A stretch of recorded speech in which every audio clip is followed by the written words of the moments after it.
Today I'm going to be talking about the trace mineral fluoride. First, I want to mention its function in the body and its importance. It stimulates new bone formation, prevents dental caries, hardens tooth enamel, and stabilizes bone mineral structure. It's vital for bone and tooth calcification. Next are the food sources. It can be found in fluoridated water. It was first introduced to the public in 1945 in Grand Rapids, Michigan. It costs less than $1 per person a year to provide fluoridated water to a community. Also, studies have shown children who live in areas with non-fluoridated water are deficient in fluoride and have a higher percentage of dental problems. Fluoride can also be found in some marine fish, such as sardines, where the bones are consumed. It is also found in tea. The recommended daily intake for fluoride also includes the dietary reference intake, which is 3 to 4 milligrams per day, depending on the gender. Normally, women need less. The upper intake level for fluoride is 10 milligrams per day, but there is no recommended daily intake for fluoride. There are many health issues in relation to toxicities and deficiencies. Toxicity can be described in two forms, chronic or acute. First, chronic toxicity can be described as consuming more than 10 milligrams per day over a long period of time.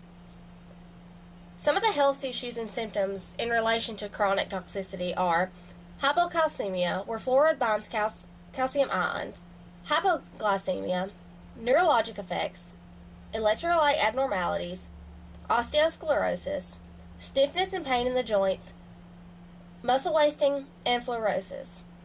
Fluorosis is the discoloring of the teeth. Many children are affected by this because they ingest large amounts of fluoridated toothpaste and mouth rinse in their developing years. However, fluorosis can also affect the skeletal system. Next, there's acute toxicity. Acute fluoride toxicity is consuming 1 to 5 milligrams per kilograms of body weight per day. Overconsumption of fluoride immediately affects the GI tract, then usually affects the intestinal mucosa. It can form hydrofluoric acid in the stomach, which leads to GI irritation or corrosive effects. The symptoms also include nausea, hypersalivation, vomiting, diarrhea, abdominal pain, dysphagia, headache, tremors, muscle spasms, hyperactive reflexes, seizures, muscle weakness, various arrhythmias, shock, and cardiac arrest.